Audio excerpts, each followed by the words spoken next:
Hi friends, this is Meenakshi और मेरे channel my food my recipes में आप सबका फिर से एक बार स्वागत है। तो आज हम बनाने जा रहे हैं रसगुल्ले, क्योंकि त्योहारों का सीजन है तो मीठा बनाए बगैर तो हम रह ही नहीं सकते हैं। तो फिर से बहुत ही सिंपल सी 3 चीज़ों के साथ आज हम बनाएंगे और इसे आप एक बार ज़रूर ट्राई कीजिए और मुझे बताइए कि आपको ये कैसी लगी। तो चलिए इसे बनाना शुरू करते हैं। रसगुल्ले तैयार करने के लिए हमें सबसे पहले छेना बनाने की ज़रूरत है। तो छेना बनाने के लिए मैं यहाँ पर 1 लीटर टोन मिल्क यूज़ कर रही हूँ, सिंपल जो मदर डेयरी में मिलता है। आप चाहें तो इसमें गाय का दूध भी यूज़ कर सकते हैं। तो अब मैं यहाँ पर गैस ऑन कर रही हूँ और हमें इस दूध को चलाते हुए इसे अच्छे से उबालना है। हमें इसे बहुत ज़्यादा गाढ़ा नहीं करना है जैसे हम मावा या रबड़ी बनाने के लिए करते हैं। हमें सिर्फ यहाँ पे जस्ट एक सिंपल सा बॉईल करना है इसे। तो आप इसे चलाते रहें थोड़ी थोड़ी देर में और इसे अच्छे से उबलने दें। तो आप देख सकते हैं कि अब हमारा मिल्क बॉईल होने लगा है और मैं इसे कॉन्टिन्यूसली चला रही हूँ, क्योंकि हमें इसके ऊपर किसी भी तरीके की मलाई को नहीं जमने देना है, अदरवाइज़ हमारा छेना उतना अच्छा बनकर नहीं आता है। तो बस ये बॉईल हो गया है, आपको इतना ही बॉईल करना है। अब आप गैस ऑफ कर सकते हैं। तो गैस ऑफ करने के बाद आप तुरंत ही इसे ना फाड़ें, क्योंकि इससे जो हुआ हमारा छेना बहुत हार्ड हो जाता है। तो अभी हम इसे 2-3 मिनट तक ठंडा होने के लिए रखेंगे और उसके बाद इसे फाड़ेंगे। दूध को फाड़ने के लिए मैंने यहाँ पर वाइट विनेगर का यूज़ किया है। इसमें कोई भी एडिशनल कलर इन्वॉल्व नहीं है, तो आप भी इसी तरीके के विनेगर का यूज़ कीजिए। और विनेगर को हमें डायरेक्ट दूध में नहीं डालना है, इसको पहले हम पानी में डाइल्यूट कर लेंगे। तो मैंने यहाँ पे मेजरमेंट कप से आधा कप पानी लिया है और इसके ऊपर हमें 2 टेबलस्पून विनेगर ऐड करना है और हम इसे अच्छे से पानी में मिक्स कर लेंगे।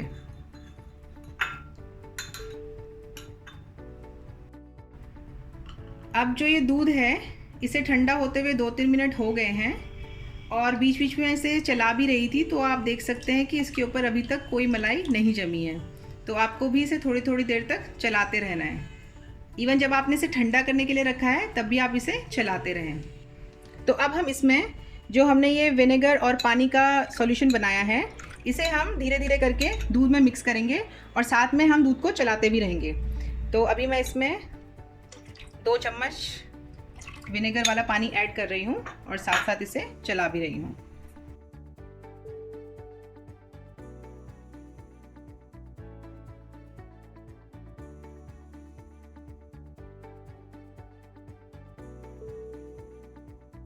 तो आप देख सकते हैं कि इसमें से छेना अलग हो गया है और पानी भी एकदम अलग हो गया है। मैं एक बार आपको अच्छे से दिखाती हूँ।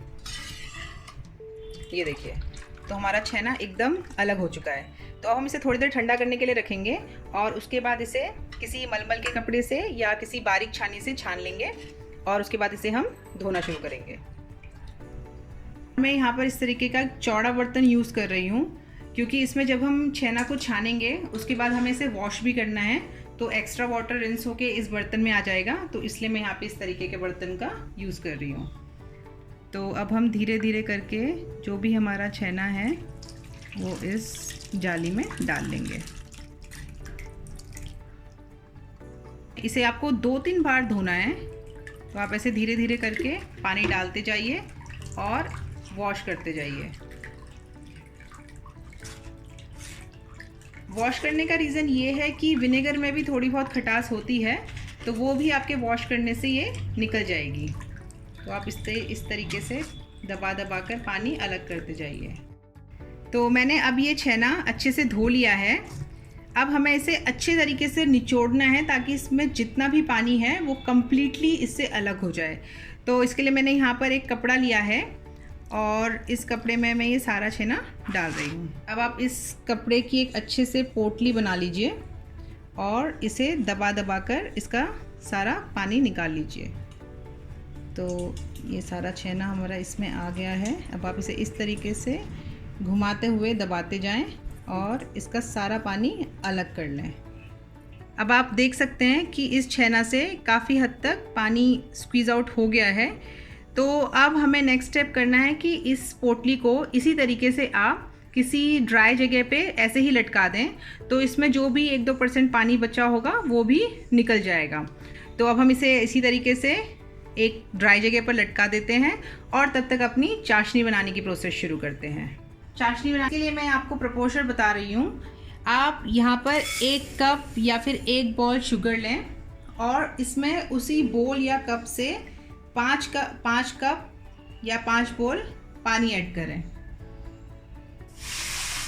तो आपका जो चाशनी बनाने का प्रोसेस है उसमें आपको शुगर एंड वाटर का प्रोपोर्शन 1:5 लेना है, मतलब 1 cup sugar and 5 cups water.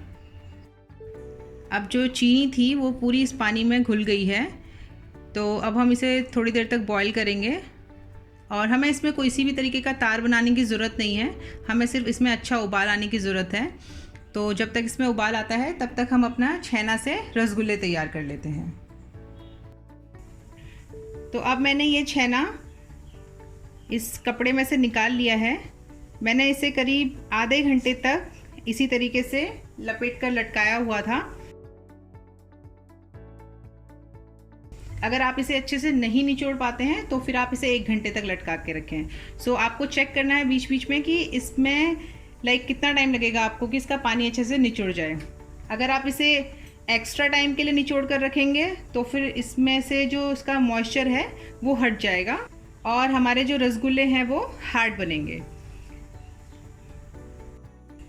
तो अब हमें इस छेना को इस तरीके से अपने हाथों से दबाते हुए मैश करना है। तो अब आप देख सकते हैं कि इसकी जो रफनेस है वो धीरे धीरे कम हो रही है और ये सॉफ्ट होता जा रहा है। तो अब ये काफ़ी हद तक स्मूथ हो गया है। अब हम इसमें करीब 1 छोटा चम्मच अरारूट मिलाएंगे और इसे भी इस छेना के साथ अच्छे तरीके से मिक्स करेंगे और फिर से करीब 2 से 3 मिनट तक इसी तरीके से अपनी हथेलियों से मसलेंगे।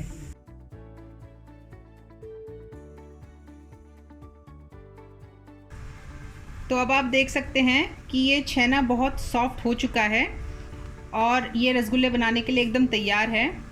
आप इस बात का अंदाज़ा इससे भी लगा सकते हैं कि आप ये प्लेट में देखिए, इसने पूरी जो अपनी चिकनाई है वो छोड़ दी है। तो इसका मतलब अब ये छेना जो है रसगुल्ले बनाने के लिए एकदम रेडी है। अब हम इसमें से थोड़ा थोड़ा छेना लेकर अपने हाथों में इस तरीके से घोल करेंगे और रसगुल्ले की शेप में लेके आएंगे। तो ये देखिए, मैं अपनी दोनों हथेलियों से इसे घुमा घुमा कर गोल कर रही हूँ। तो आप देख सकते हैं कि ये बहुत ही सॉफ्ट है और एक बॉल की शेप में आ गया है। इसका मतलब इसकी जो बाइंडिंग है वो बहुत अच्छे से हो गई है। तो इसे आप अलग रख लें और इसी तरीके से सारे छेने के छोटे छोटे ऐसे गोले तैयार कर लें। अभी हमारे रसगुल्ले एकदम गोल शेप में आ चुके हैं और अब ये चाशनी में पकने के लिए एकदम तैयार हैं। तो अब देखते हैं हमारी चाशनी कैसे बनी है। यहाँ पर हमारी चाशनी भी एकदम अच्छे से बॉयल हो चुकी है। तो अब हम इसमें एक एक करके जो हमने रसगुल्ले बनाए हैं इसी खौलती हुई चाशनी में हम डिप करेंगे। तो इसे आप ध्यान से डिप कीजिए कि आपके हाथ ना जलें। तो अब हमने अपने सारे रसगुल्ले इस चाशनी में डिप कर दिए हैं और अब हम इसे ढककर करीब 10 मिनट तक पकाएंगे और फिर चेक करेंगे कि ये कितने फूल गए हैं।